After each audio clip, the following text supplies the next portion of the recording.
there's a young man who's a construction worker. And he's working on the construction of a masjid, of a big grand mosque. And at the completion of the construction of this masjid, the sultan who ordered the construction of the masjid, he wanted all of the construction workers to leave. And the reason is because his daughter had asked him, this is the princess, the sultan's daughter, she made a special request that after the construction of this big, beautiful, grand masjid is finished, she wanted to be the first one to go into that masjid and pray 2 rak'ahs in the musalla with no one else there. So this was the request of the princess. So the masjid is finished, the construction workers leave, and this one construction worker, he was falling behind, he was late, and he didn't realize that everyone else had already left. And they had allowed the princess into the masjid to go pray. So as he's leaving, he catches a glimpse of the princess inside the musalla of the masjid praying 2 rak'ahs of nafl. And the scene was just so incredible to him. It was such an amazing scene. And he basically just fell in love with the princess. It was just a very beautiful image to him, and he fell in love with her. And it became more than that. He became infatuated with her. So when he came home, he told his mother about what had happened, and he said, you have to go to the sultan and ask for the princess's hand in marriage. And the mother said, I can't do that. You're a construction worker. No one's, the sultan's not going to have his daughter marry you. But this construction worker became infatuated. He couldn't work, he couldn't think, he couldn't eat, he couldn't sleep. He was just in a miserable state. And the mother, out of fearing for her son and his well-being, she realized that if she doesn't do something, he may die because he's refusing food and water at this point.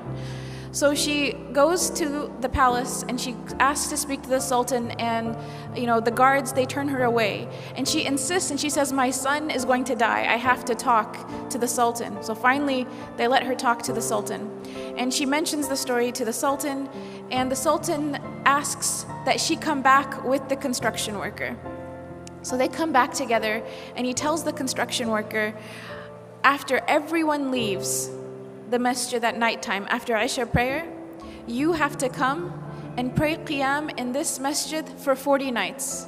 If you come and pray qiyam in this masjid for 40 nights straight, I will let you marry my daughter. And he said, there will be someone there to make sure that you come.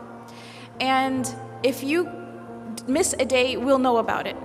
So in 40 days, if you fulfill your end of the bargain, I will let you consider my daughter for marriage. So the construction worker is excited. This is a chance at life. So he goes the first day and he prays qiyam in the masjid after everyone leaves. And he goes the second day and the third. And after a few weeks, he notices that he's getting better. He's eating again, he's drinking again. He cares about life again. And eventually he starts to really, really enjoy coming to the masjid and praying qiyam when everyone else has left. To such an extent that he starts to pray to Allah, that Allah never takes away these beautiful moments that he has with him, alone in solitude, praying to him in the night. So 40 days pass, 50 days pass, 60 days pass, 70 days pass, and eventually the sultan asks to see the construction worker. And he says, how come you didn't come see me? You fulfilled your end of the bargain. You prayed all 40 nights. We saw that you prayed. How come you didn't come and see me? And the construction worker turns to the sultan and he says, before I saw your daughter, my heart was empty. And the first thing of beauty that my heart was exposed to was your daughter.